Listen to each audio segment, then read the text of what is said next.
Well, I'm gonna tell you, I enjoyed the book. I flew through it in about like two or Okay. 3 days. I really flew through it, and it was really, really, really fascinating. I think it's a lot more like your Mysteries in the Mist book. Um, yeah, I mean, I see it as being a little bit different from just about anything else that I've written because it's not so much of a case book as Yeah, it is, though there's lots of case work in it, as it's more of a think piece. Yeah. right. Because yeah, the whole idea. I mean, I'm sure I ended up several times discussing this idea with Soraya on Where Did the Road Go? Yeah, And I, after Sasquatch Canada was done and I'd gone through the whole publicity tour for that, I decided that I was gonna run with that and see. I talked to Soraya, I talked to to Tim Renner and Joshua Cutchin, those guys who'd kind of formed the core of the people that I think had kind of the original idea. And they were all like, "Yeah, cool, write a book." So um, I had no idea what a rabbit hole I was getting down when I started researching poltergeists. Um, yeah. It's a big, so it's a big subject. it's a huge, huge subject, Yeah, and I try when I am doing a book to keep it fairly concise. And I may have overdone it on this book because there was so much stuff that I could have included, that it could have easily been, a 2 volume set. But that's not what I was trying to do. So yeah, Yeah. Concise is good to get your point across. right. yeah, I worried that maybe I was a little too concise this time, but everybody that's read it has said they've enjoyed it. So, um, I did. I I really haven't enjoyed it. actually looked. Yeah, I haven't actually looked at the Amazon book reviews. I try not to do that very often because Yeah, people can be a little strange. It's like my right. book didn't get here in time, and it must be your problem. It's like no, I didn't have Well, I anything to would do have with it. loved the book if it got here on time, but I said it would. Yeah, yeah. Uh, People can be a little, yeah, people can be a little weird. I had a review for I think it was Canadian Monsters and Mysteries, but it might have been Mysteries in the Mist, where the person said, "I knew I was going to hate this book as soon as I found out that he was citing stuff from Skinwalker Ranch because that's all just a big scam." Okay, but there were literally hundreds of other cases in that book that you could have looked at.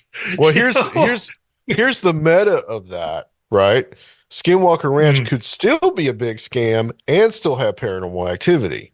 Ugh. exactly. That's the Yeah. meta on that. Yeah. Yeah. Okay? Absolutely. I mean, there could there could be an element of, well, you see this in poltergeist cases too. There could be an element of fraud Yeah. happening in the case, but there's still a poltergeist. There's still activity. Well, infield was a good example of that because the Yeah, girls actually admitted to faking some of that.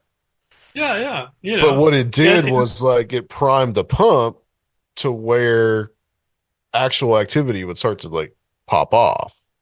Like yeah, they had to get absolutely. it started essentially. Right. You throw something down on the floor and all of a sudden everything goes bat crap crazy. You know? Right. And whether it's Enfield or the Black Monk case that I cite pretty, extensively in the book or whatever, um, there is often in these cases an element of, somebody helping things along. But then you have cases like Olive Hill, which is another one I talk about. William Rolls, very well-known parapsychologist, actually Yep. was walking into the kitchen with, um, was actually walking into the kitchen with this kid who was the focus of this activity, and watched the table in the dining room flip itself up and land on top of the dining room chairs. I mean, that just, there was no explaining that one. It's not like the kid could have run over there and flipped the table and then run back while he wasn't looking, or that the kid had the strength to do that. So, yeah. But anyway, I started doing research on the poltergeist stuff, and then I had to balance it out with the Sasquatch stuff, and it just, it was a lot. And I really, like I said, tried to keep it as concise as I could without, while still providing enough information and bibliographical information and that kind of stuff to get people going. Which is really my purpose. Is it's like I want people to look at my books and say, "Oh, I find this really interesting," and then be able to go to the bibliography and look books up and say, "Oh, well, here's some other stuff I can read," which will lead them to other stuff that they can read. Which it's neither here nor there. So, anywho, it got really interesting really quick, and I really had no idea. I mean, I did have an idea of the depth of psychical research, but after doing the research for this book, I've come to a whole new respect for those folks. Sure. Because they're just, I mean, it takes a certain amount of intestinal fortitude, I guess, to walk into a situation where there's just all kinds of crazy things going on, whether it's, things flying through the air or the crockery shattering in the house or, raps and bangs or, people being pinned under furniture or heavy furniture moving around.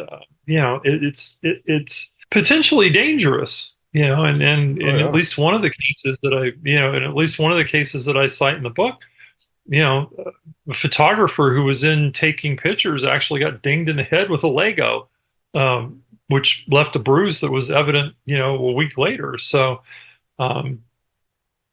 it doesn't seem like people end up getting seriously injured in these events, but the potential is there.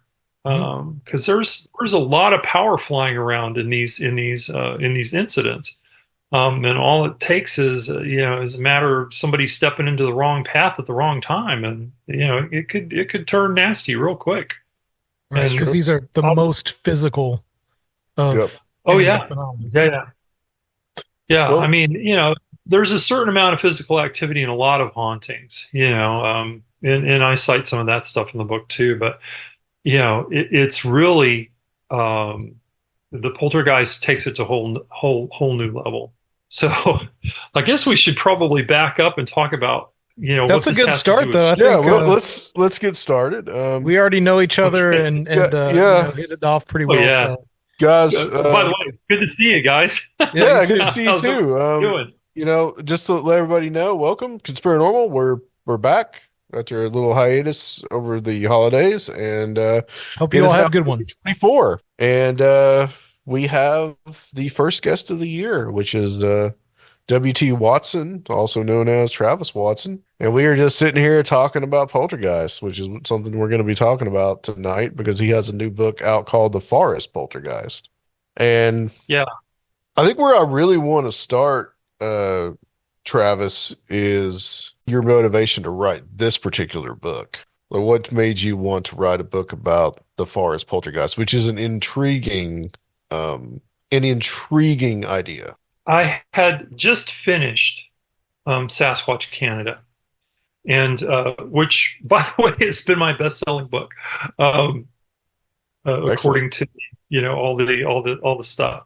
I mean, I'm not going to retire or anything, but it's done fairly well. And has it sold better in Canada as opposed to the United States, or is it? I can't tell. I can't tell from the reports that I get.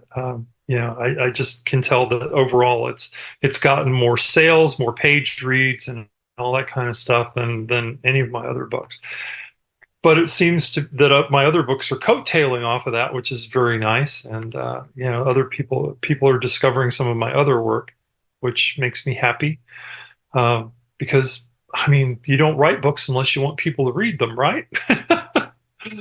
So I had just gotten done with Sasquatch Canada, and I had played that book very, you know, here's the evidence for Sasquatches, people seeing Sasquatches in Canada.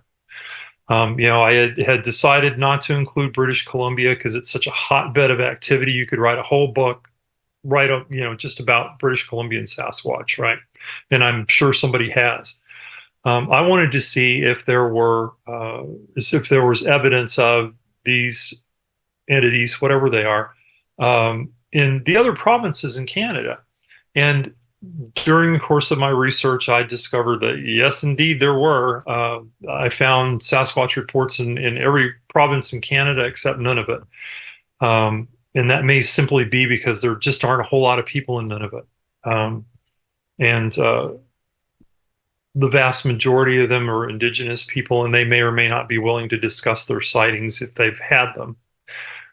But everywhere else, there are Sasquatch reports in Canada. So I focused in Sasquatch Canada on what the BFRO calls a Class A report. In other words, some guy's walking through the woods, or some person is walking through the woods, or, they're driving down the road or whatever, and they see a Sasquatch. Right. It's a Class A sighting. There's a visual sighting of a creature. But if you go into BFRO and other databases online, there's a good one out of Alberta on the Canadian side. There are also a lot of reports of disturbances in the forests that are credited to Sasquatch. People assume that because certain things happen in the woods, there's a Sasquatch nearby. People who've watched the shows or whatever are probably very aware of this. Things like wood knocks, stone throwing, vocalizations, tracks, nests, and I'm sure I'm forgetting something in there. But so there's all of this sort of disturbance out in the woods, but there's no actual sighting of a Sasquatch. And BFR refers to these as Class B encounters. They take it as being evidentiary that there was a Sasquatch somewhere in the area, but nobody saw it. Well, I mean, you guys both know Soraya from Where Did the Road Go? And, Absolutely. he's posited on any number of occasions that if you took all the stuff that people are crediting to Sasquatch in the woods and you put it in a house, you'd have a poltergeist case. And that idea stuck with me. And after conferring with, several people and making sure that they were not writing a book of their own, I went ahead and started work on the Forest Poltergeist, which is about Class B encounters, those encounters that people have in the forest where they don't actually see a Sasquatch, see a creature, but there is a disturbance in the woods. Mm-hmm. And I started to look at that, and I started to look at the idea of poltergeist, and then I took the two and put them together and found that, that it's absolutely the case that we could explain these disturbances in the woods where nobody sees anything as some form of force, which we'll call a poltergeist for want of a better word, operant out in the woods. Because you can take every single one of the things that people assign to be evidence of Sasquatch in the woods and find an activity in the poltergeist lore that is the same, similar, if not absolutely the same. Wood knocks being a great example. Almost every poltergeist case that you investigate, that you look at, has some kind of rapping, knocking, thumping, some kind of something inside the house, which if you take it and you translate it out into the woods, becomes wood knocks very easily. So, over the course of doing the research and looking at all these poltergeist cases, the more I read about poltergeist cases, and that is a very deep well with a lot of rabbit holes in it. But the more I read about poltergeist cases in the psychical literature, the more I realized that you don't have to posit a bipedal primate wandering around in the woods to explain a lot of this Class B encounter stuff that's happening. I believe the way Soraya looks at it, because I've been listening to the show for a while now, and like the idea that he kind of came up with is that if it's in a house, they're going to call it a poltergeist. If it's in the Right. forest, it's Bigfoot. We're going to So call it's it a like, but Bigfoot or a there's not, yeah. but the phenomenon kind of acts the same, and it's not Mhm. necessary. We're just using two different words for the same phenomenon, essentially. Yeah. Yeah. I mean, and I would agree with him there. Now, I have said over and over again, because I know that I'm going to get somebody's you know knickers in a twist. I've said over and over again that I don't have any problem believing that there might be an actual giant bipedal primate wandering around in the wilderness. If you live in Canada, you know, there's hundreds of thousands of miles of square miles of boreal forests and other environments Oh, that would absolutely. be perfect phenomena for or perfect ecosystem for a large creature of that kind. And in There's your plenty of book, food and so forth. in your So book, I'm not. Go sorry, ahead. well, you deliberately excluded British Columbia just because of the sheer amount of cases. Oh yeah, yeah. So I'm not. I want to make it clear to people that I'm not saying that. Oh well, the Sasquatch, these giant apes don't exist at all. It's all about poltergeist. What I am saying though is that if you look at all the Class A sightings, just the Class A sightings, just where people have seen creatures, they're being seen in every state in the United States and every province in Canada, except for maybe Nunavut. They're everywhere. It's like, so if this creature is so rare that it's hard to find, why is it that people are seeing these things everywhere? The only place that I know of that doesn't have sightings is Hawaii, and they have something that might be like a Littlefoot in their spirit lore. I think it's called a Menehune or Menehune, something like that. Right. Yeah. But Mhm. That's right. so on the one hand, you have Sasquatch researchers saying, "Oh, well, this is a very rare bipedal primate that lives in the wilderness," and then on the other hand, we have people seeing these things everywhere. So something's got to give here. There has to be something more operant in this mystery to explain all the sightings and especially to explain all of the Class B encounters that people are having out in the woods. And I think this is where the idea of something like the Forest Poltergeist comes in, because not only is it a possibility that this force, this energy, this entity, or whatever you want to call it, is producing these effects out in the woods, but it may actually be producing some of the sightings too. I talk a little bit in the book about apparitions. And most people, when you talk about apparitions, their mindset is, ooh, the spooky graveyard and the misty figure walking through it, or the haunted house with the misty woman in white or whatever wandering through. If you look at books like Terrell's massive tome on apparitions, I can't remember his full name, TMN Terrell or something like that. But he wrote the book on apparitions, and that's what it's called, apparitions. Yeah, The I'm familiar with that majority, book. Yeah. the majority of people or a lot of the people in that book, when they saw an apparition, thought they were seeing an actual person. Right. You wake up and there's somebody standing at the foot of the bed. It's very solid And looking. these things were so real that they actually cast shadows.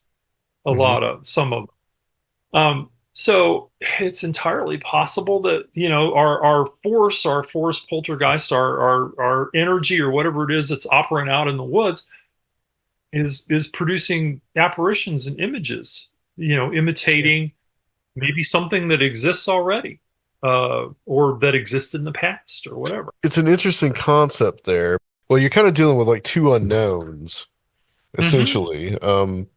Things that like for science isn't necessarily proven either way. Poltergeist being one of them, ghosts, and the second Right. one being Bigfoot. Is there some overarching intelligence that maybe knows that Bigfoot is actually out there and then appears as a Bigfoot, essentially? I mean, I Yeah. think that's essentially kind of what you're saying, which I know, we've talked about your animistic beliefs, and that might, Yeah. go Well, into that a little bit. every culture, all of your indigenous cultures have some form of trickster, um, which is all the time messing with people, messing with human beings, messing with other spirit beings and so forth. Um, but we don't even have to go that far. I mean, I personally, I mean, one of the thought pieces in the book is, what if there is an energy that, you know, either understands that there is an actual Sasquatch that lives in the deep forests of, the United States and Canada, and uses that model as one of its ways of getting people's goats. I mean, just, having a Sure. Sasquatch appear wherever, and raising Cain. You get a reaction of some kind out of people when they see a Sasquatch, right? It's I, like, I think it would if nothing explain else. I think it would explain some of the sightings that you would see in the more populated eastern parts. Um, or I mean, I or in think it, places like San Antonio, Texas. right, I mean, right. there's actually a group that's investigating Sasquatch sightings in that area.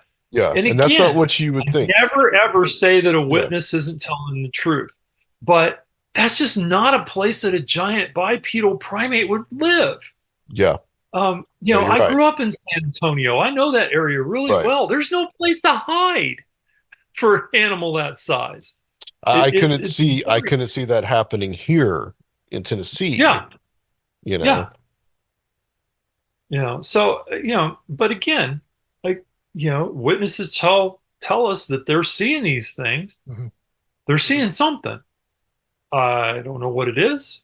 It may be Sasquatch lives in caves in San Antonio somewhere. I don't know. But I find it far more likely that there's something more paranormal going on in places like that than an actual bipedal primate. Now, if you told me that you saw a Sasquatch and you were in northern Ontario somewhere, I'd be like, okay, Yeah, I could buy sure. that. I mean, Yeah, not we many can people. lose Right. bison out here for Yeah, decades. I could see a giant ape living out there right, too. right. So, Wouldn't most but Sasquatch sightings also be like thought of as fleeting, not as, some kind of prolonged visual confirmation? I know some people have longer experiences, but as far as the hierarchy of evidence, visual confirmation, we know just psychologically, you can Mhm. think you see things that you necessarily don't, or your mind fills in the gaps and heuristics and things like that. But these the B type evidence are a lot of things that can be recorded or evidence that actually remains there to be looked at and possibly studied. yeah, the interesting thing. So to back up and talk about the A-type site, I there certainly are a significant number of Class A sightings that are, I was driving down the road and I passed a Sasquatch as I was driving down the road, and by the time I turned around, it was gone. Um, on the other hand, though, you have any number of sightings of, by hunters out in the woods. And I'm thinking Canada again because that's kind of Yeah. my place where I've done most of my research. Any number of sightings by hunters out in the woods who've, had pretty good visuals, actually had scope sightings of these creatures. So, I don't think that we can Yeah, yes. I'm sure that a number, and I won't say a significant number, but some percentage of Class A sightings are misidentified animals, shadows that moved in a way that caused pareidolia and it caused people to see images. The human brain is designed to find patterns. Yeah. And so, when it's presented with something that it doesn't necessarily recognize, it forms its own pattern. And people may, and I think that that's probably contingent on what you've got in your head and, what you have available to actually create a pattern with. Um, so yeah, I mean, there certainly are some misidentifications. There's some folks that just got excited because they saw a bear or whatever, those kinds of things. But then there are sightings by very credible witnesses with pretty extensive observational training that have taken place at fairly good fairly close ranges and so forth, where you really have to believe that this person saw something unusual, because they wouldn't be reporting it otherwise, because it could actually be dangerous to their careers. On the other hand, when you start talking about the Class B stuff, you get into a paradox because yes, you have things that can be recorded with footprints. Footprints are a classic example. Everybody says this is proof that Sasquatch exists. I hate to tell you this, kids, but it's not. It is not. It is proof that something left tracks. But some of those track finds are as puzzling as the existence of Sasquatch, because you'll have a track line that goes out into the middle of a cornfield and disappears. Yeah, or any of the, or you have a single track. Why would you just have one? There's a single track found somewhere. Again, though, there are track ways. But what I point out in the book when I start talking about tracks is, when you go into the poltergeist lore, or even Fortean lore, there are any number of instances where these phenomena have left tracks of varying kinds, whether it's hoof prints. There's a famous case, Fortean case of a line of hoof type prints that were stomped all across. I think it was the Devon County in England back Yep. in the 1800s. The devil's footprints. The devil's footprints, yeah. Yep. Very well known Fortean case that, there's all kinds of, there's, everybody's, oh, it's paranormal. And then there's the materialists who are all like, oh, it was a mouse or a kangaroo or something, I think the best explanation I've heard for that was that it was some kind of weather measuring, like Victorian era measuring device that was a balloon, and it I had haven't heard that one. it had some kind of piece of metal on it, like a key or something. Some kind of piece of metal, and it would daub along, and it would leave the marks with the key, and then the wind would pick it up. It would, of course, blow out, and then the wind would go down and come back down, and the key would daub around a little bit. That's my favorite explanation for it. That's kind of interesting because Well, that's one of those if cases where the if you read the explanation seems contemporary, sillier than the actual even thing. weirder than the actual event. Yeah, because Right. if you read Materialist the is weirder. contemporary accounts, these hoof prints or these footprints or whatever you want to call them, actually, would go up to a house and then go up to the roof and go across the roof and then down and on their way. Yeah. There's one instance where the prints were recorded going to a pipe, and then on the other side of the pipe, taking up where they left off, and then it just kept going. I find it hard to believe that a balloon that was being blown around by the wind would have that much control. But it's one of those cases where the explanation is weirder than the actual event. Yeah. It's not a great But explanation. there's one example of footprints in the Black Monk case that I cite pretty extensively in the book. Um, there was all kinds of wild stuff happening in this house, but one of the things uh, that was seen a lot were puddles of water that would form spontaneously. It was so bad that they actually called the local uh, maintenance people and had them look at the house. They turned the water off and did all of this stuff and tried to find leaks in the pipes and couldn't find anything. But um, as that case was starting to wind down, the mother came downstairs one day, and there was a runner that went out to the front door, a carpet runner, and it was soaked. It was just absolutely soaking wet. And as she's standing there, she's watching as footprints appeared in this thing, going up toward the door. So again, there's an instance of a poltergeist leaving tracks. One of the classic methods of ghost hunting back in the day before we had EMF meters and all this other fun stuff is, if it was believed that a certain area was haunted, is the ghost hunters back in those days would put down a layer of flour, Yep. Or talcum come powder or back to something like see, that. yeah, or talcum powder or something like that. Yeah. Come back to see if tracks manifested, during the night, and sometimes they did. Yep. I cite a case from Hans Holzer in the book where uh, these folks had continuing, uh, another one of the things that you see in Class B encounters a lot is this talk of people hearing bipedal footsteps.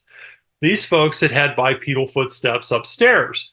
They had two kinds of bipedal footsteps walking around in their house. One sounded like an adult clumping around upstairs. The others sounded like what they described as small children running around. Yep. This haunting had gone on for some time, and the mother finally decided that she wanted to see if there was some proof of this. Did the flower thing in one of the bedrooms and came back to find little footprints, all in the flower. That's a technique And that's still used. They still yeah, do even this that. idea, yeah, even this idea, I think it's a great idea. Yeah, sure, whatever. um, but even this idea that, oh well, Sasquatch leaves these giant prints, and we know, and there's, you got Jeff Meldrum with all the stuff about bipedal locomotion and all that stuff. The fact is that a lot of the prints that people find out there are atypical. Yeah, a primate is supposed to have 5 toes, and any number of these mysterious footprints have 3 toes, and some of them have 6 toes. And yeah, I mean, a 3-toed primate is not something that's supposed to happen. But if you posited that it was a more paranormal, for want of a better word, energy, then it can have however many toes at once, because it's not necessarily corporeal. It's just able to produce these effects, right? So, I mean, and tracks are just one of many things that I talk about in the book. I talk about vocalizations and how, everybody's, all hep to the Sierra sounds, right? And all these wild noises that were recorded, and some of that stuff. It was it was a wilderness area, not heavily populated with a lot of people. There may have been Sasquatches out there, doing samurai chatter or whatever. All these other vocalization things, but the presence of vocalizations in an area doesn't necessarily definitely point to Sasquatch, because if you go to your poltergeist lore again, you find out that poltergeists are excellent mimics. There's reports of poltergeists making barn animal sounds, in the making, well, okay, so there were barn animal sounds. We've have reports of apparitions screaming. Um, like really loudly enough to, set somebody back on their heels. Right. So again, we have poltergeists making all kinds of different uh, vocalizations, so to speak. I mean, I don't know that poltergeists have vocal cords, but they're making sounds. They're making really loud sounds sometimes. Um, in a association with all of these raps and bangs and all of this other fun stuff. People cite the idea of Sasquatches throwing stones. Everybody's like, well, bears don't throw rocks, and that's true. That's very true. And it may be that in some of these rock throwing incidents, there was a Sasquatch around. There may be a bipedal primate running around throwing stones at people. Don't know. What I do know is that some of the experts on poltergeists, people like Playfair and Colin Wilson, cite stone throwing as one of the classic signs of poltergeist activity. Yes, it is. Playfair, Yeah. Hmm. Playfair in one of his books cites a case where a young lady was the focus of poltergeist activity in a home, and they tried to have her exorcised, and that didn't work. So the local spiritist, who happened to be a dentist, offered to take her into his home. And after he did this, his house was bombarded with stones. I mean, literally, he kept count of the number of stones that actually hit his home, and it was well over 200 stones, right? So poltergeists love to throw rocks. And in other cases that are cited in the book, we have Legos flying around, we have marbles flying around, we have all kinds of interesting, projectiles flying through people's homes. Um, so the idea of that energy actually focusing out in the wilderness and producing stone throwing is not only that, not only do we have, testimony of things flying through the air in poltergeist cases, but we also have testimony of apports in poltergeist cases where things just appear and fall out of the sky. So you could also have a situation where people are just having stones falling out of the sky on them and mistaking it for a stone being thrown at them. So, I mean, again, as I said, the deeper I got into the poltergeist lore, the more I realized that stuff and the stuff that's being described in Class B encounters, there's just so much similarity there that you can't ignore it. It's interesting. I mean, I've heard the stones thing. I wonder if, because I was going to bring up the apport idea, and whether or not, because like the Legos and these type of things, these are things that are already there in the environment, and it's just the poltergeist is just manipulating this, whatever a poltergeist is, which we can kind of talk about that. But Yes. there is, the stone seems like it's just coming out of nowhere. Hmm. And as you were talking, I'm kind of, reminiscent about the rains of stones and rains of frogs and these other odd Oh, Forteana yes. type Yeah, things. yeah. The ones that Uh, meteorologists are always trying to explain right. as a tornado came along and picked this stuff up and then dropped it on Oh yeah, some cyclone. Yeah. other neighborhood, right? It's like, Yeah. oh wow, that was a really selective tornado because it Right. only picked one kind of frog, It just or picked up one these kind, frogs. Yeah. yeah, or But fish or whatever it is. I wonder about is this stuff just being transported from somewhere else? Obviously when you're in the woods type setting, there's going to be stones and things around, and you Oh, there's do all do a good kinds of job of stuff. like Yeah. pointing out. You do a good job of pointing out that also, that is kind of like primate behavior of throwing stones and these type of things. So it's not exactly that it could be a forest poltergeist, but that is a very classic poltergeist phenomenon of stone Yeah. throwing and things coming out of nowhere, literally nowhere. Now, the Bell Yeah. Witch, which I think you might have mentioned it a couple of times, but the Bell Witch is a little weird because it's there's so much folklore around it. But in Right. that Hmm. case, you've got you definitely have those same kind of apports and things coming out of nowhere. Oh Supposedly, she yeah. get like fruit from the West Indies and these type of things. So, but the same thing, the manifestation of the voice, moving things around, um, Cracks. those type of things, raps and crap, and you also point out in the book that this is how the spiritualism movement gets started, basically from a Oh poltergeist, yeah. from the Yeah. Yeah. Yeah. at the Fox sisters. So Bell Witch is you know, I don't claim to be an expert on the Bell Witch case, but one of the things that I talk about in the track section is, again, the Bell Witch is supposed to have left tracks for the younger Bell son, Right, after right, father died. right. Again, left tracks in the snow. Something did that. We don't know what it was, but something did that. The So interesting yeah. thing about Bell Witch too is that initially some things start manifestation as animals, Yes. Hmm. specifically a dog, I think, or a wolf or something like that. Yeah. Yeah. Yeah.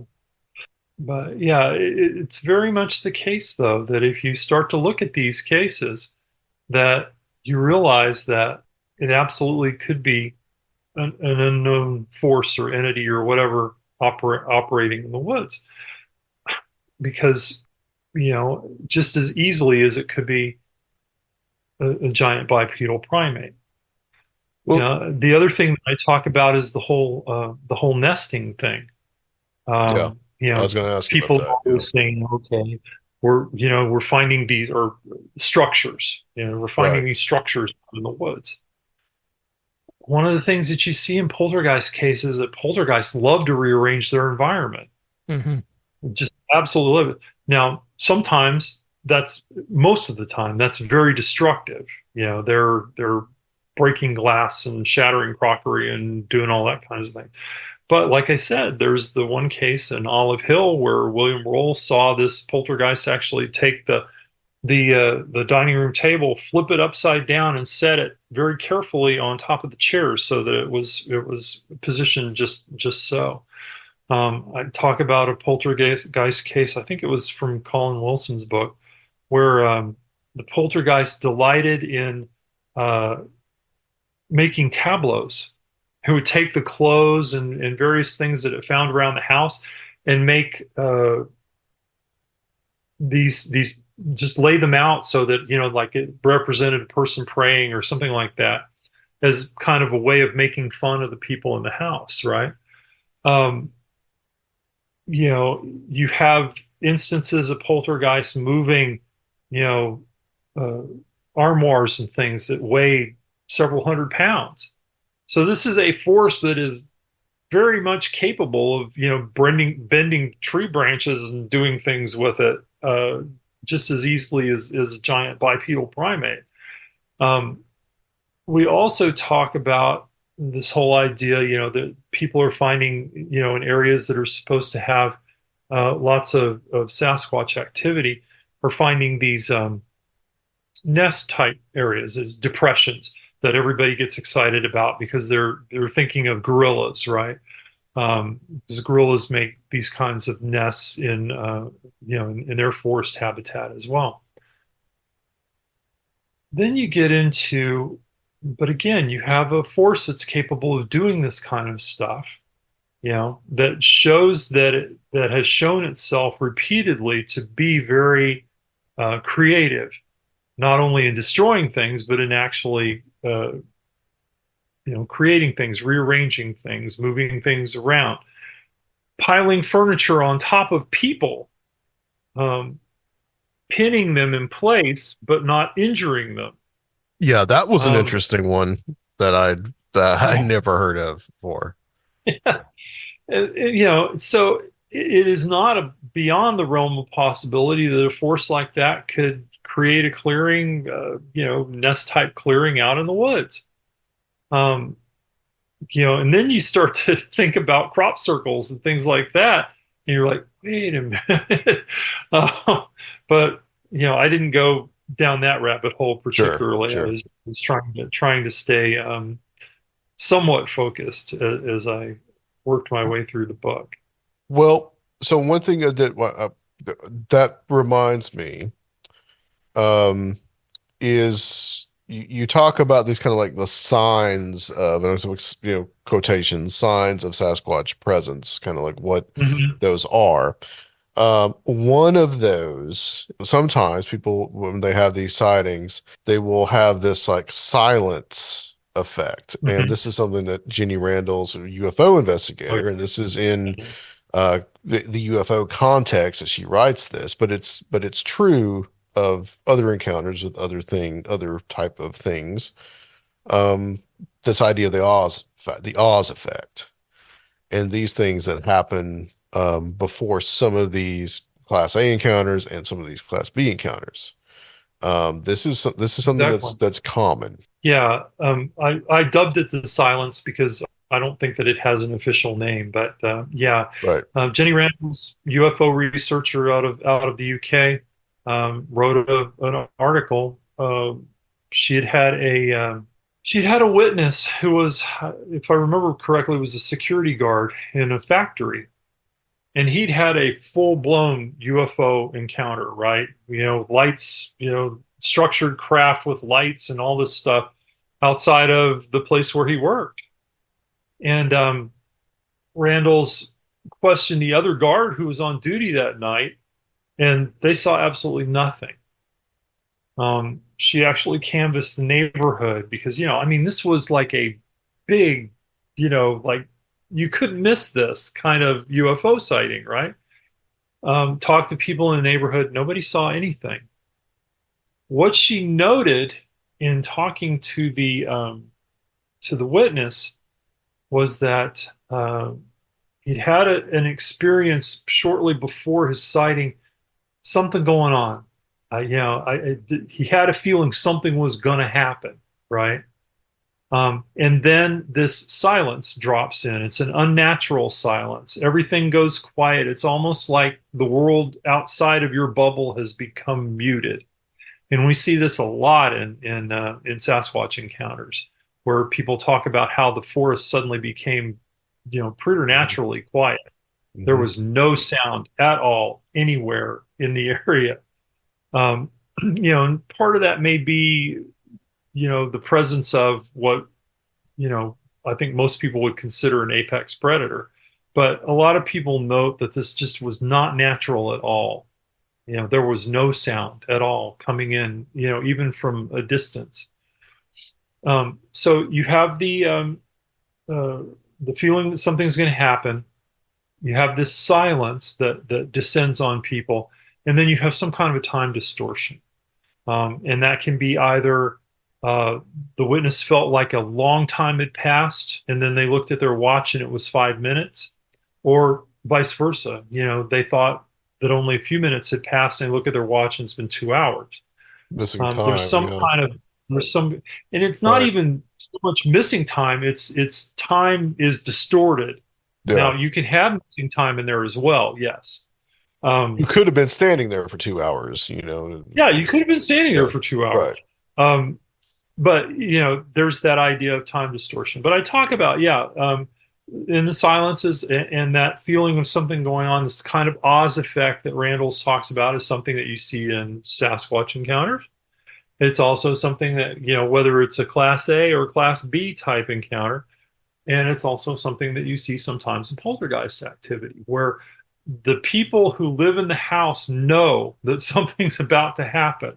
Yeah. Yeah. And then sometimes too, you get that silence effect where, everything suddenly gets quiet and then all hell breaks loose, and things start flying around and all that sort of thing. So again, this makes you think, when you're comparing Sasquatch and paranormal or the poltergeist kind of phenomena, this makes you think that there's something more going on than just a large bipedal ape. Because you do have instances of people reporting this Oz type effect in both circumstances. Yeah. And then, you see it in all kinds of other, I mean, I'm sure that if I were to research, dogman cases, you'd have a certain percentage of those that were preceded by Oz type effects, any of the monster type stuff.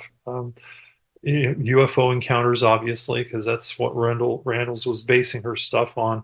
Um, you know, people have these strange encounters, shadow people, that kind of stuff. People have these strange encounters, and it seems to be presaged by this weirdness that happens immediately before or during the event. Um, and I don't think we can ignore this and just say, "Oh well, that's neither here nor there." There's obviously a giant ape there, and it's creating all of this effect by infrasound. Yeah, Yeah, I was that's what wanted we'll to say. ask you how you felt about the infrasound idea. Well, okay, so yes, it is true that, for instance, tigers are Yeah. able to produce these low frequency sounds, and this seems to have an effect on freezing their prey and making them. I think house cats can do that Yeah. as well. Um, it's also true that elephants can communicate over Yeah, long, long distances using these ultra low frequency things. So infrasound is a thing. It's also true that the United States military has been trying for some time to figure out how to use this as a weapon because in certain instances, at certain frequencies, uh, these low frequency sounds will cause um, sort of panic reactions, right? right. So I don't, again, uh, discount the idea of infrasound be having a place in some of the Sasquatch encounters and some of the things that people experience during Sasquatch encounters. For Well, instance, very frequently the case that people have not frequently, I don't know how frequently, but it is the case that some people have kind of an extreme terror reaction to seeing one of these creatures. Now, I mean, honestly, if I ran across an 8 or 10 foot tall, bipedal primate in the woods, I think I'd probably freak out a little bit too. You know, well, I mean, it's not something you expect to see. It's not something that's supposed to exist. I mean, you have every reason to be scared because these things are, from all accounts, people have seen these things. They are freaking huge, and they are, they are so powerful and powerful looking that it becomes very evident to any puny human that's looking at one of these things that it could snap you in half and carry the parts off in each hand. They're very large creatures, according to almost all witness statements, right? So I don't know that we need to explain the extreme terror reaction with infrasound. It could be. It could be.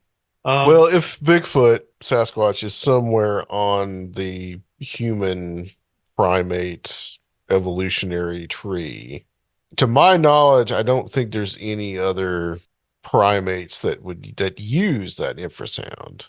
yeah, yeah, and that's the counter argument Right. there is I'm not aware of a primate that uses infrasound Yeah. for hunting, communication, or anything else.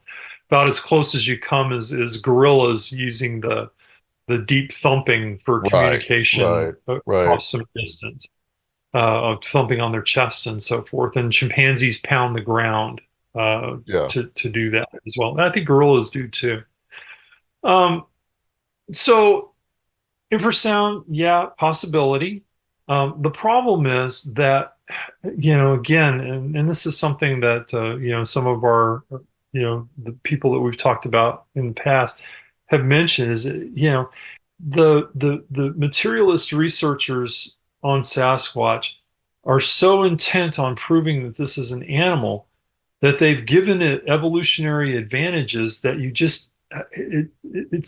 might as well say that Sasquatch is an avenger, right? Yeah. It's Yeah. on the verge of Apparently, supernatural. yeah, apparently this creature is this huge creature, this 8 foot tall, several hundred pound ape is capable of, almost disappearing into the forest, just blending into the forest, without any difficulty whatsoever. It's able to move silently when it desires to. you know. Um, it has infrasound so that it can befuddle your mind and disappear. Uh, you get all of this stuff, and it's like, okay, why don't we just say that it's a paranormal creature? Because it sounds like it. It sounds Yeah, like it has right, superpowers. right, Yeah. You know, right. They're uh, trying they're trying to fit it into well, yeah. I mean, the they're a trying to materialist kind of box. Paradigm. fit it into biological reality, and I respect Yeah. that. I respect the hell out of the people that go out in the woods and look for this thing. They spend a lot of time and effort and money and blood, sweat, and tears out there, trying to prove the existence of this creature. I have nothing but respect for those guys and women, just to be, you know, equality and everything. Um, but so many of them are just, it's we're trying to prove there's a new species out there, and they're not willing to look at. They're not willing to step out of the Sasquatch research silo and look at the mysteries overall. And this is one of the points that I make in the book. It's like you know, there is a definite silo effect in the paranormal. You have Sasquatch researchers who think that everybody who researches other stuff like ghosts and UFOs is nuts. You have the UFO researchers who are, this is their thing. There are things in the sky and there are aliens and there's all this stuff. The Right. ghost hunters, you have the ghost hunter. Yeah, I don't even want to get into that one. You have the ghost, you don't want to hear my opinion about aliens, but you have ghost hunters who are like, okay, there are ghosts and there's hauntings and there's all this stuff, and we don't care about any of this other stuff. It's not until you take a Fortean perspective and you look at all of this weird crap, whether Right. it's Sasquatch or UFOs or, rains of blood and flesh from the sky. Until you get into that Fortean perspective and you look at all of this strange stuff put together, that you can say, oh, wait, this stuff is kind of like this stuff. Gosh, I wonder if there could be some kind of a connection there. If we're You dealing with know, an overarching phenomenon that we just you just interpret don't. as separate things. Well, yeah, and this is one of the things that I've discussed with Soraya, amongst many other things. If you've ever listened to one of our rambling episodes, you know, we we almost always end up doing two parts because we get going on something. But one of the things that we talk about is that idea that um, the human brain has a storehouse of images, and you encounter an energy, let's call it an energy out in the woods, and your brain is trying to figure out what the hell this is. Sure. And it's going to pull up whatever image it can to try and put a form to whatever this energy is that you've encountered. Hmm. So, a good example of this, I didn't put a form to it, but I've talked about this in other interviews. Excuse me. Um, I was hiking in Arizona in the Superstition Wilderness, which is kind of a high strangeness kind of place Oh anyway. yeah. I never had anything super weird happen to me there, but I have um, been hiking in that area and walked into the mouth of a little arroyo or canyon type thing. And I got about two steps into this thing, and in my perception, it suddenly got much darker. This is Arizona, full daylight in, desert. It doesn't get dark. There is no dark because there are no clouds. You know, Suddenly in my perception, it gets much darker, and and I have that feeling of, okay, I don't belong here. I should not be here. This is not a good place for peoples to be. Um, and being aligned more in the animistic idea of everything's places having spirits. I was like, well, whatever this is, it doesn't want me here.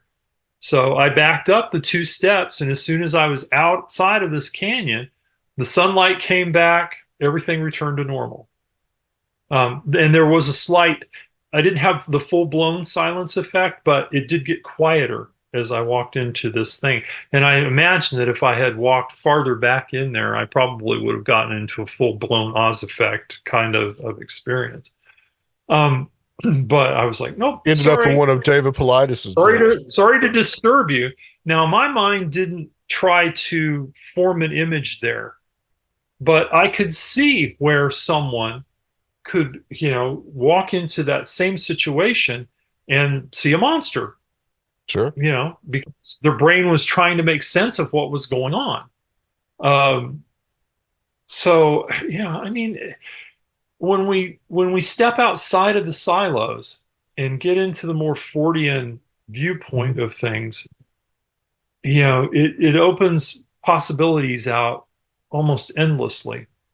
And that's kind of what I talk about in the second half of the book, where I propose, a number of different ways that this whole Forest Poltergeist thing could work, ranging from strictly human abilities, that whole RSPK thing that the parapsychologists talk about. It's random spontaneous psychokinesis, which they use as a kind of a quote unquote explanation of the poltergeist phenomena.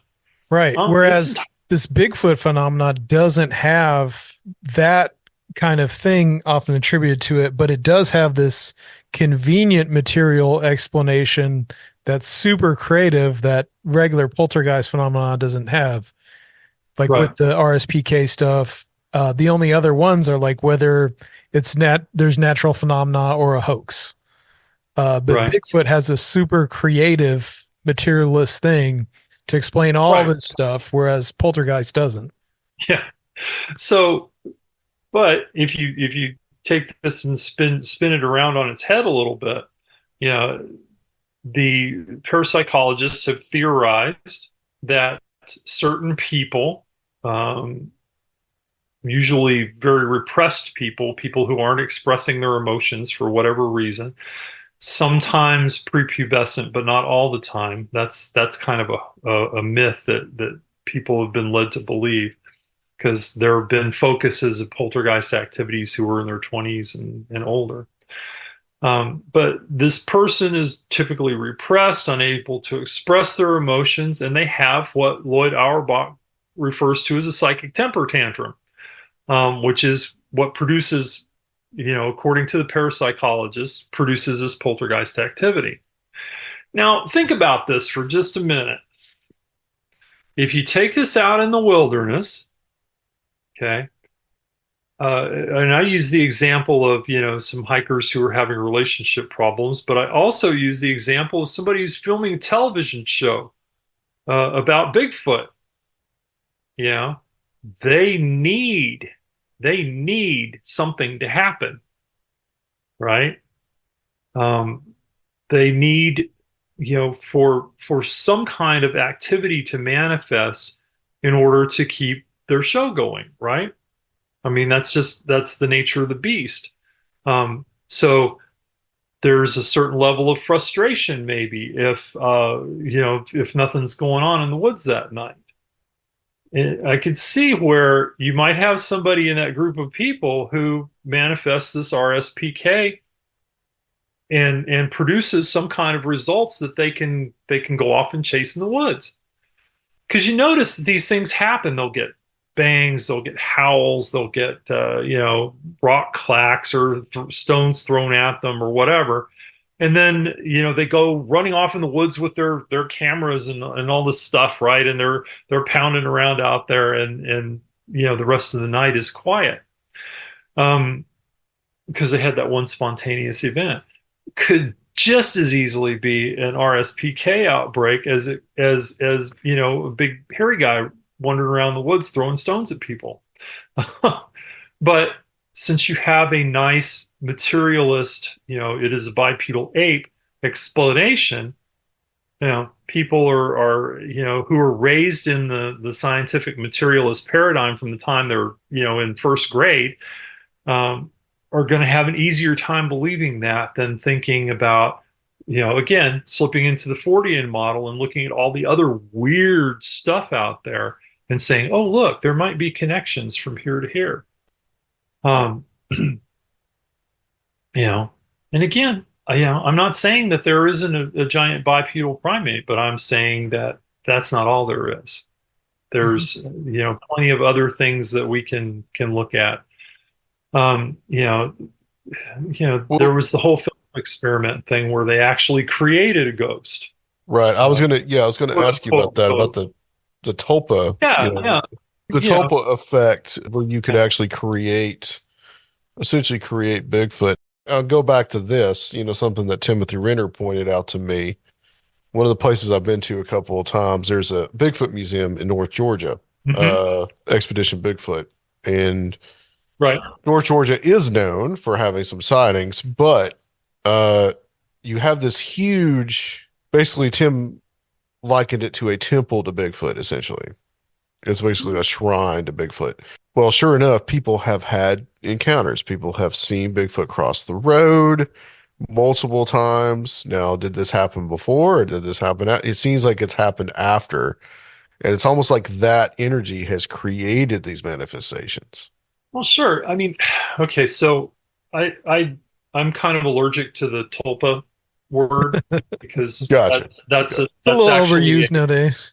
Yeah, well, not only is it overused, but it's actually a word that's a specific Tibetan word, that's true. that is That's true. that frames a particular style and type of meditation that they do, which has the effect of creating what Western occultists call a thought form. Right. And so I typically refer to them as thought forms, but yeah, it's very much the same thing. You have John Keel telling us that uh, that the fellow who wrote the Shadow radio show, his house apparently is haunted by a figure that looks like the Shadow. You have I'm Alan sorry, Moore. Alan Moore, Alan Moore. Yeah. who swears that he actually ran into Constantine in a coffee house in London. Yeah. He saw Yeah. he said it wasn't someone dressed like him, it was actually John Constantine. He's like, it wasn't So again, Sting. It wasn't, which he did yeah, base yeah. John Constantine off the way he looked off Mhm. of Sting, but yeah. Right. You have things like this whole Slender Man phenomena, where a whole bunch of people got together, created this thing. They've been Oh yeah. pouring energy into it for, Mhm. God knows how long, scaring the crap out of each other with it, right? And now people are starting to see it, and actually, respond to it and think that it's communicating with them and doing all this fun stuff. The human mind is capable of doing a lot more than we think it's capable of. And so it's entirely possible, and we go back to the Philip experiment where they actually sat in a sort of seance kind of thing, and they created this whole history for this being. And when it finally manifested and started rapping on tables, again, wood knocks, when it started rapping on tables and communicating with them, it actually started to expand its backstory. So it had taken on a mind of its own. Uh, Right. so, you have hundreds of thousands of people who are obsessed with Bigfoot, right? With this whole Sasquatch phenomena. And they have a very specific idea of what this being looks like, right? So you have an image, you have desire, and you have all of this energy pouring into this image. So, I wouldn't be at all surprised if we haven't managed to create an apparition of a giant bipedal ape, that's, accounts for some of the sightings and some of the weird activity that people experience out in the woods. It's another distinct possibility. And that's not even, and that's just human originated activity.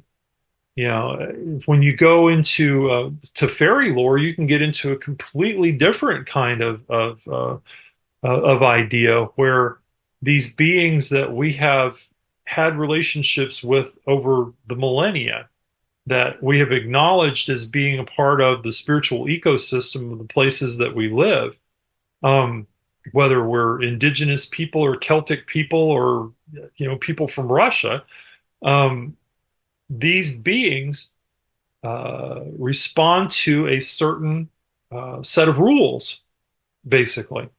And if you look at, I'm most familiar with Celtic fairy lore. If you look at some of the stories from Ireland, back in the day when people were still very intensely involved in the fairy faith, if you were going to build a house, before you built the house, they would set out piles of stones, and then they would put I believe they put an offering out, and then they put a smaller stone atop the pile of stones, and they would check it the next morning to see if any of those stones had moved. And if any of those stones had moved, the idea, again, kind of a poltergeisty effect, right? Um, if any of the stones had moved, then the fear was that the house was going to be located along a fairy path, one of the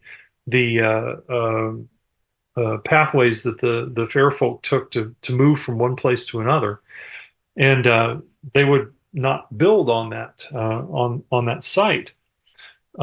It's also well known that if you did happen to have a house that was on one of these paths, um, there was frequently poltergeist type activity happening in the house.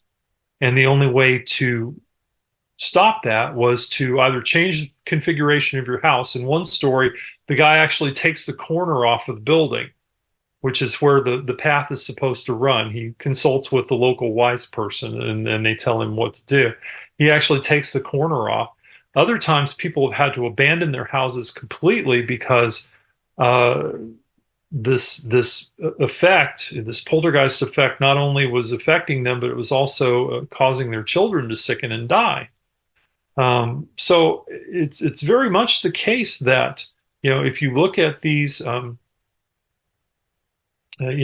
fairy lore, that the fair folk are very much capable of not only these sort of poltergeisty activities, but actually physically manifesting in our world, to the point where it's said that the people actually interbred with them. So you have to have a physical form to be able to do that kind of stuff. And physical forms leave tracks and do all kinds of other things. And one of the things that the fair folk are most known for is shape shifting. Taking the forms of horses and dogs and cats Oh and yeah, all kinds of other absolutely. things. Yep. Who's to say that Bigfoot isn't actually a fairy? You know? Well, I mean, when you take it don't. to its furthest, logical extent, it's entirely possible that Sasquatch is a species of fae.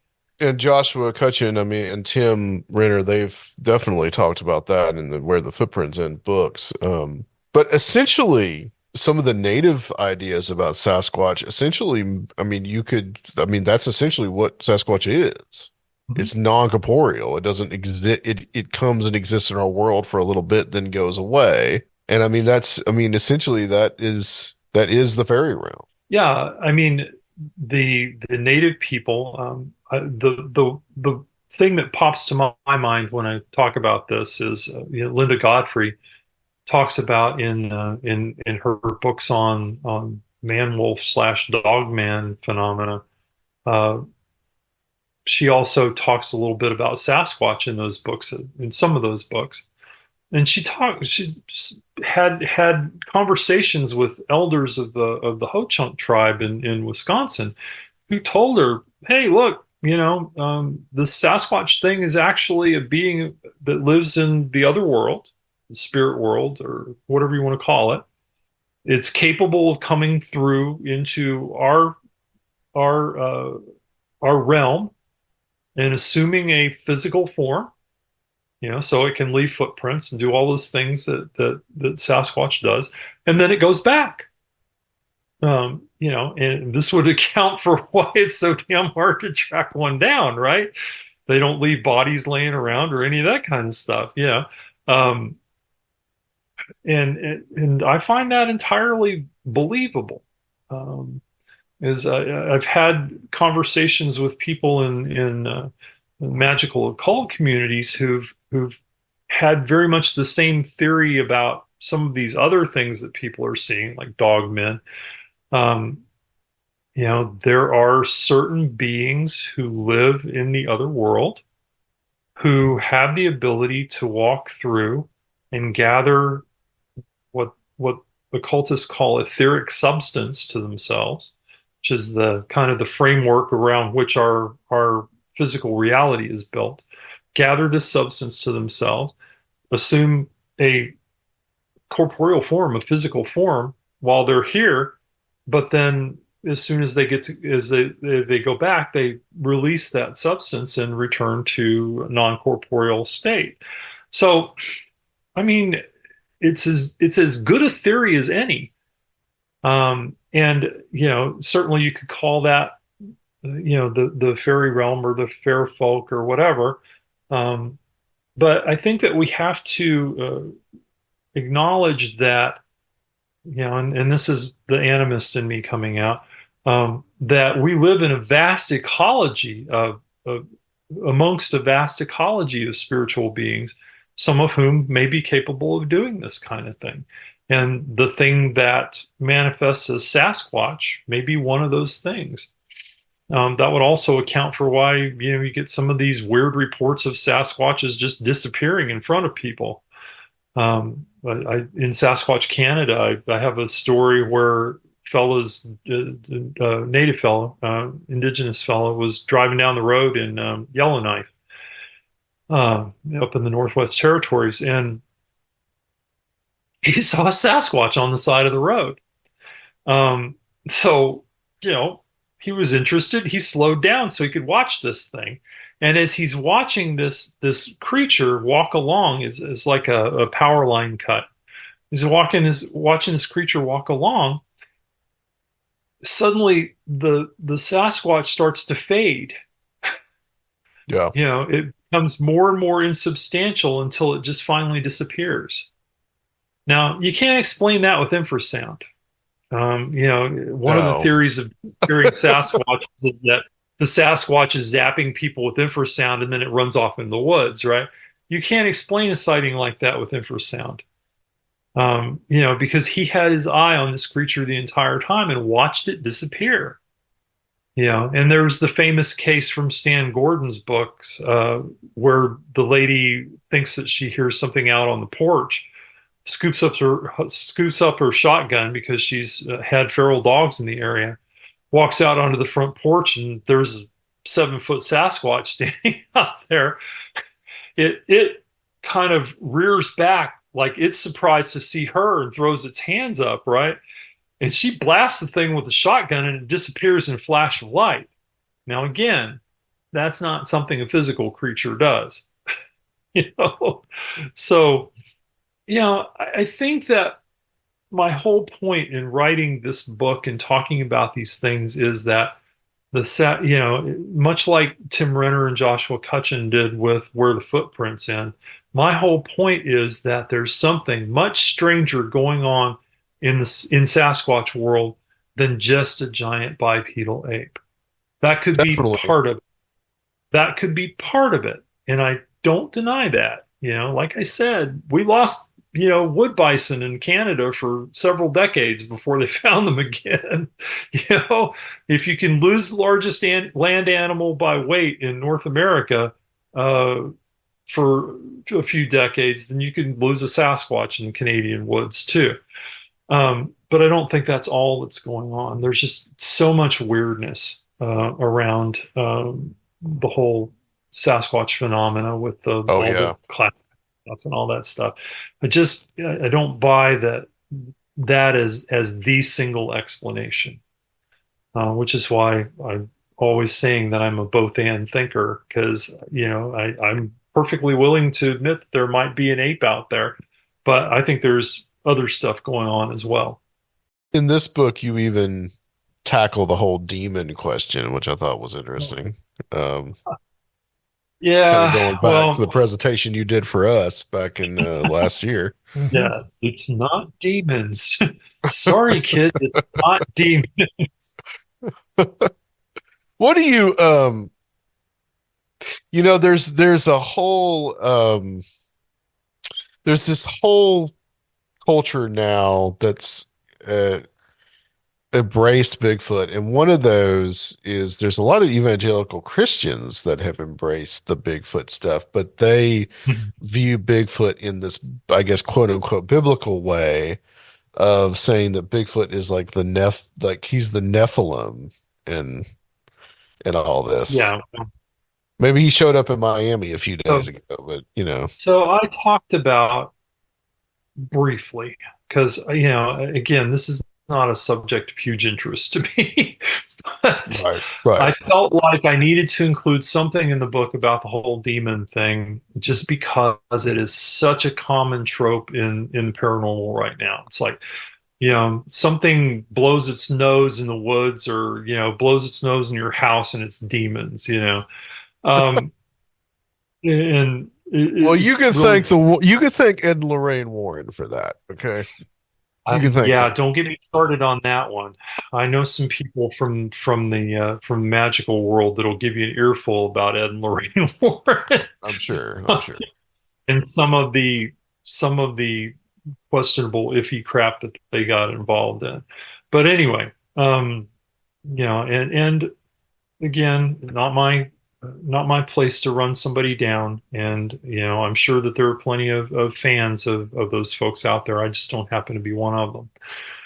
Um, so Nephilim, actually, the whole concept of Nephilim is based in some very short verses in Genesis. The vast majority of the information that we have about the Nephilim actually comes from a couple of three non-canonical books, scriptures, the books of Enoch. I think there are three of them, if I remember right. Yeah, but I think the first one is the only one that really mentions it and really Yeah, talks about it. I think the other two are more um, poetic writings, I think. yeah, but the theory is that a group of angels, and the evangelicals like to say that they're demons because they came to Earth, and angels apparently aren't supposed to live here and hang out with human females and interbreed, which is apparently what happened according to the Book of Enoch. And that short verse in Genesis, which, again, I couldn't even begin to quote to you. It's not my area of expertise. But, apparently the idea is that there was an interbreeding between human and angelic energies, and, produced this giant race. Um, eh, Now, how you make the jump from this giant race of humans, basically, to Sasquatch, I'm not sure, It's just because because they're tall. where did we get the fur from? In the first place, Right. where did we get the fur from? It's But like, well, because these there's guys were also supposed to another be giant human beings, right?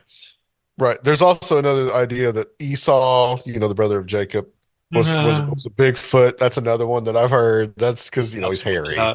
You know. I mean, whatever, folks. I mean, whatever floats your boat. I'm not a biblical scholar. I don't pretend to be a biblical scholar. I probably know more about the Bible than some of the people that are spouting it. But, it's not my area of expertise. It's not something I'm particularly interested in. I don't make any claims to follow the book or any of that kind of stuff. So, but yeah, I mean, there are people out there that are trying to equate Sasquatch with the Nephilim, and I think it's a heck of a reach. But, I mean, if you did have a group of beings that had come about as the result of a human angelic interbreeding, um, and over the course of time, they evolved this hairy coat and went off into the woods and, lived their own little Sasquatchy lives. It would account for some of the weird powers that have been assigned to Sasquatch, I guess. So, it's not completely beyond the realm of possibility. I just, so much of it relies on, believing in some book that I'm not, it's not high on my list of things to account for as far as Sasquatch goes. Same with demons. If you look at sources that are older than the Bible, you still see that there is a certain type of malignant spirit which really seems to have it in for human beings,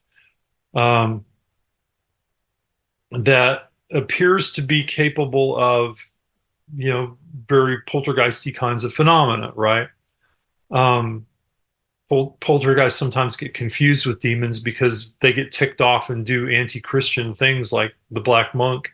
They tried to exorcise him, and he took on a very anti-Christian sort of pattern after that.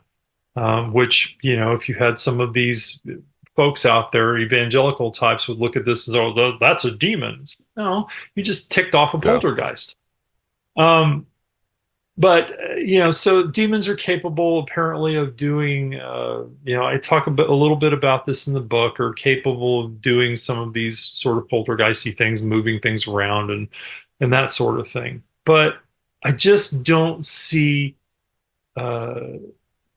demons as an explanation for a lot of the Class B phenomena out there, because their whole thing appears to be, obsessing people, possessing people, that kind of thing.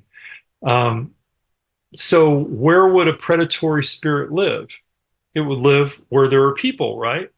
Where there's prey. It wouldn't be hanging out in the wilderness. If it was pursuing somebody, then I would think that it could think of something far more scary to do than rap on trees and make bipedal footsteps around somebody's tent. I just don't buy demons as being any kind of an explanation for Class B phenomena at all. Sure. Anything is possible, but they're much better candidates for as far as the spirits go. They're much better candidates, like the fair folk, for Class B encounters than demons. So I think demons are just a matter of perspective, really. I mean, I think it's just, well, you know, yeah, I mean, there are clearly, going all the way back to Mesopotamia and Assyria and so forth, there are clearly, they encountered and wrote about and developed magical methods of dealing with these malignant spirits that really seem to have it in for human beings.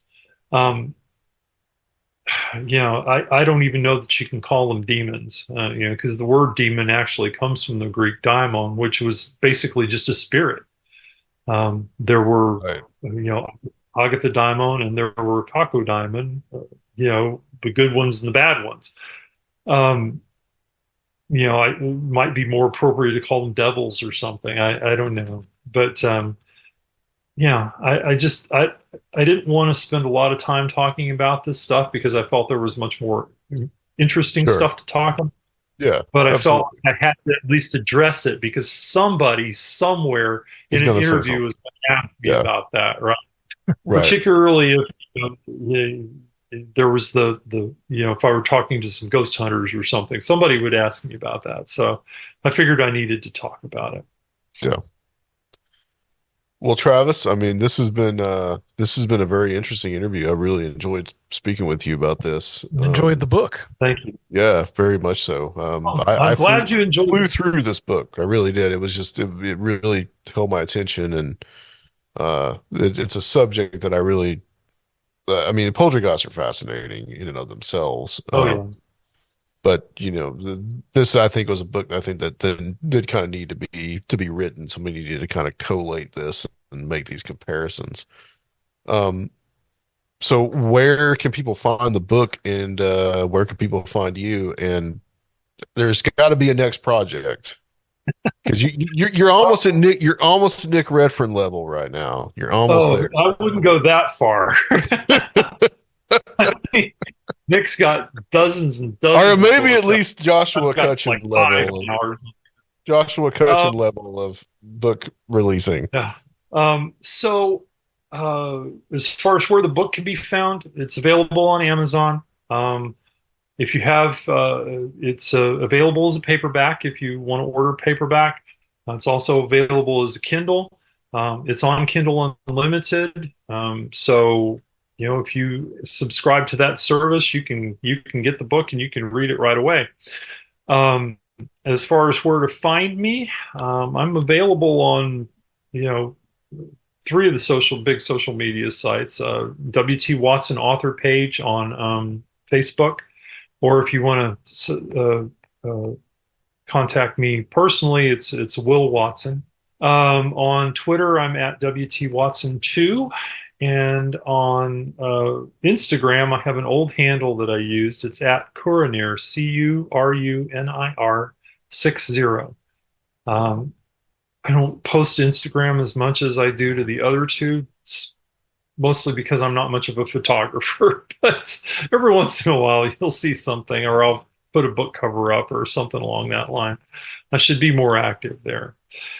As far as projects, I am working full time and trying to write at the same time.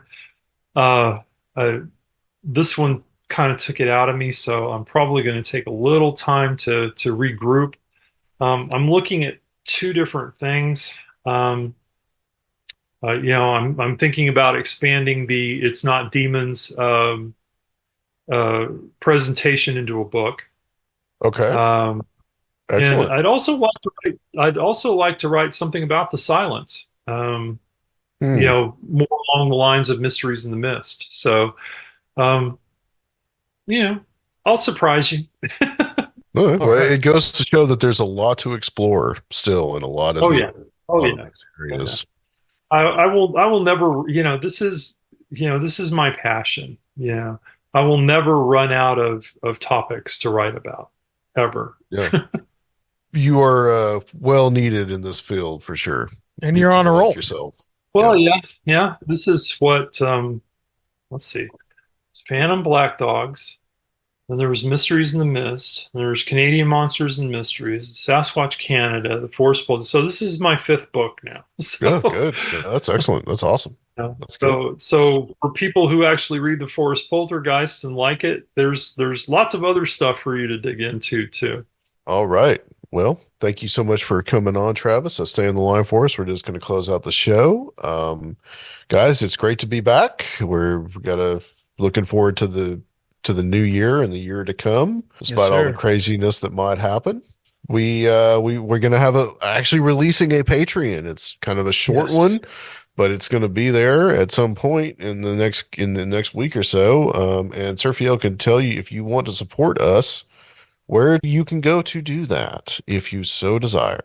You can go over to patreon.com/conspiranormal. And thanks everyone for sticking in with us and supporting, even though we haven't been delivering too much Patreon content, but that is, looks like that's changing. We got some plans to just do some simple, fun conversations, commentary on goings on in the paranormal conspiracy worlds, to get our perspective on stuff that we necessarily don't want to give an entire show's attention to. But that's over at patreon.com/conspiranormal. All right, guys. We will be back soon next week. Recluse will be returning, and then we will be coming back with other guests after that. So stay tuned. on Conspirinormal.